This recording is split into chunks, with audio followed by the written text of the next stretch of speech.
24 News Agency, le journal.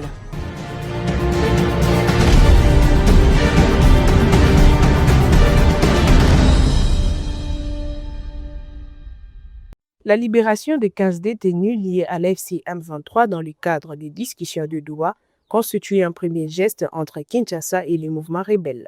Les personnes concernées ont été remises à l'AFC M23 conformément aux engagements pris dans le processus de paix. Malgré cette avancée, plusieurs désaccords demeurent entre les deux parties. Kinshasa et l'AFC M23 ne s'accordent notamment pas sur des modalités de mise en œuvre de certains engagements prévus par l'accord. Cette situation intervient alors que les négociations de Doha visent à instaurer un cessez-le-feu durable et à faciliter la résolution du conflit dans l'est de la RDC. Les deux camps restent toutefois divisés sur plusieurs questions sensibles. La libération des détenus est ainsi perçue comme un premier pas, mais elle ne suffit pas à dissiper les tensions. La poursuite du dialogue devra permettre de régler les points des blocages et de maintenir la dynamique engagée à Doha. Le gouvernement souminois célèbre une année à la tête de la République démocratique du Congo.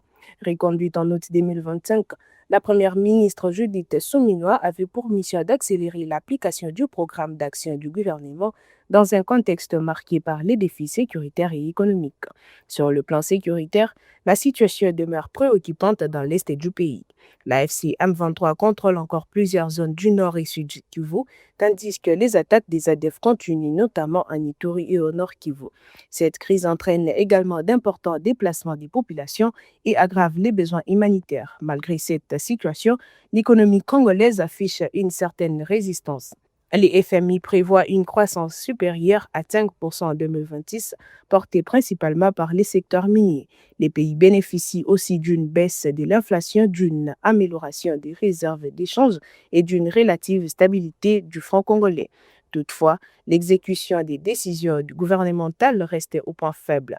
Selon un rapport de la société civile, seulement 25% des décisions prises en Conseil des ministres entre avril et décembre 2025 ont été mises en œuvre. Parallèlement, les appels au dialogue national se multiplient sur fond des tensions politiques et des débats autour de la réforme constitutionnelle.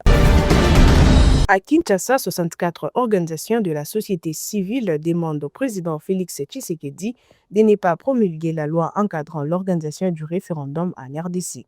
Elles ont exprimé leur position le lundi 10 août dans un mémorandum présenté lors d'une conférence de presse. Les signataires disent prendre acte de la décision de la Cour constitutionnelle du 28 juillet qui a jugé la loi conforme à la Constitution tout en formulant 13 réserves d'interprétation sur plusieurs dispositions. Pour eux, ces réserves posent encore des questions sur la portée et l'opportunité du texte. Ces organisations estiment que les urgences du pays concernent notamment la sécurité, la protection des civils, les crises humanitaires et sanitaires, les retours des déplacés ainsi que la préparation de prochaines élections. Elles considèrent que ces priorités ne nécessitent pas une modification de la Constitution. La société civile appelle ainsi les chefs de l'État à abandonner les processus référendaires et à privilégier un dialogue national inclusif. Elle s'est dit disposée à participer à cette démarche afin de contribuer à la recherche des solutions aux principales crises qui traversent le pays. Le Conseil supérieur de l'audiovisuel et de la communication, c'est ça qu'on cible, accorde un délai de 30 jours aux médias concernés pour régulariser leur situation et se conformer aux dispositions légales et réglementaires qui encadrent les secteurs de la presse en République démocratique du Congo. Ces décisions concernent notamment les organes qui ne remplissent pas encore toutes les conditions exigées pour exercer leurs activités. À travers cette mesure, les régulateurs entendent renforcer l'assainissement du paysage médiatique congolais et veiller au respect des normes professionnelles. Les responsables des médias sont ainsi invités à mettre à jour leurs documents administratifs et à se conformer aux différentes exigences fixées par la réglementation en vigueur. Et c'est ça qui prévient que l'expiration de ces délais de 30 jours pourrait entraîner des mesures à l'encontre des médias qui ne se seraient pas conformés aux exigences. Les sanctions envisagées s'inscrivent dans le cadre des prérogatives reconnues aux régulateurs pour faire respecter les règles applicables au secteur audiovisuel et à la presse. Les régulateurs encouragent donc les promoteurs, directeurs et responsables éditoriaux concernés à profiter de cette période pour régulariser leur situation. Les CESAC réaffirment à travers cette démarche sa volonté de contribuer à un environnement médiatique mieux organisé, respectueux des textes et des principes qui régissent l'exercice de la profession journalistique en RDC. Une nouvelle opération de démolition des constructions anarchiques a été menée sur l'avenue Kapila, dans la commune de Kalamo à Kinshasa. Des engins ont été déployés pour dégager les emprises publiques occupées illégalement. L'opération vise notamment les kiosques, terrasses, commerces et autres installations érigées sur les espaces réservés à la voie publique et aux ouvrages d'assainissement. Les autorités justifient cette intervention par la nécessité de libérer les passages, améliorer la circulation et lutter contre l'insalubrité. Les constructions qui entravent l'écoulement des eaux sont également ciblées afin de réduire les risques d'inondation. Cette opération s'inscrit dans les efforts d'assainissement de la capitale. Les autorités appellent les occupants des emprises publiques à respecter les normes urbanistiques et à éviter toute nouvelle occupation des espaces libérés.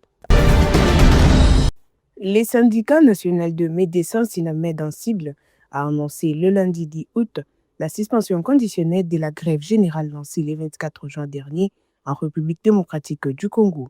Ces décisions devraient permettre une reprise progressive des activités dans les établissements hospitaliers publics.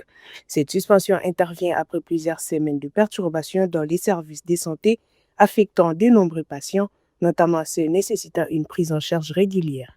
La reprise constitue ainsi un soulagement pour le malade et leur famille confrontés aux difficultés d'accès aux soins.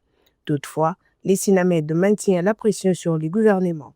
Les syndicats réclament notamment l'amélioration des conditions de travail et le respect des engagements pris en faveur du personnel médical. Ils attendent des garanties concrètes avant de considérer les dossiers comme définitivement réglés. Les autorités sont désormais appelées à traduire leurs engagements en actes afin de préserver la reprise des activités. La suspension de la grève reste donc liée aux avancées attendues dans les négociations entre le gouvernement et les médecins.